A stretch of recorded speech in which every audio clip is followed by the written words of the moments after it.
Sona is a farmer and has large acres of land where she rears chickens and grows corn, beans, and yams.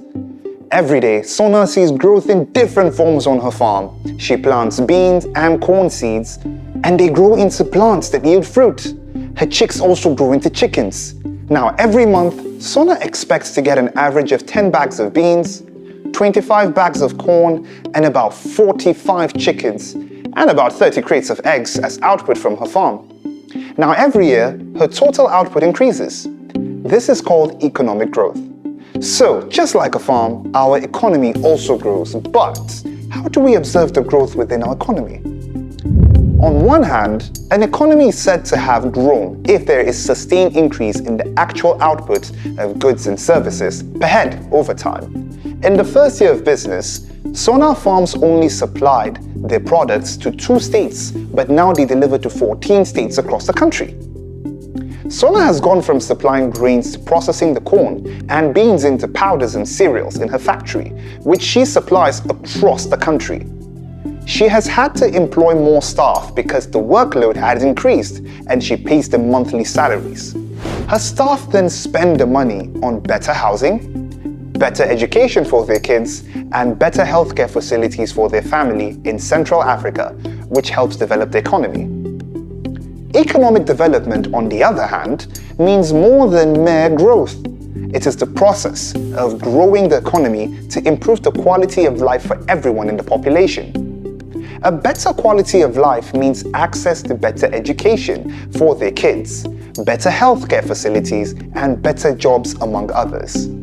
Economic development is an improvement in the quality of life and living standards. A lot of times, growth and development are used interchangeably. However, in economics, they are different concepts. Let's look at the difference between economic growth and development. So, economic growth tends to emphasize the increase in output and place less emphasis on economic welfare. In contrast, economic development emphasizes improvements in the general welfare due to equitable distribution of the increased production amongst individuals. Economic growth is concerned with income growth, while economic development reveals all aspects of economic activities. Economic growth can take place under the condition of mass employment.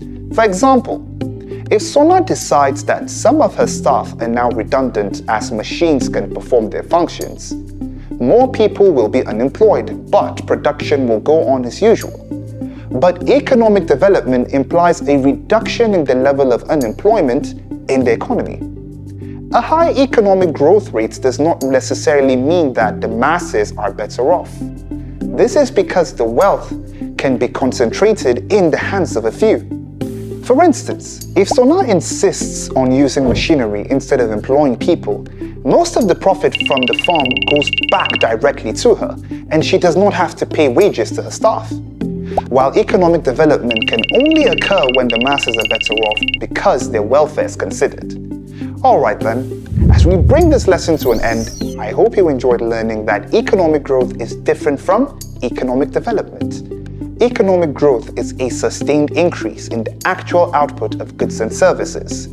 Economic development is the process of growing the economy to improve the quality of life for everyone in the economy. I'll see you in another lesson. Bye for now.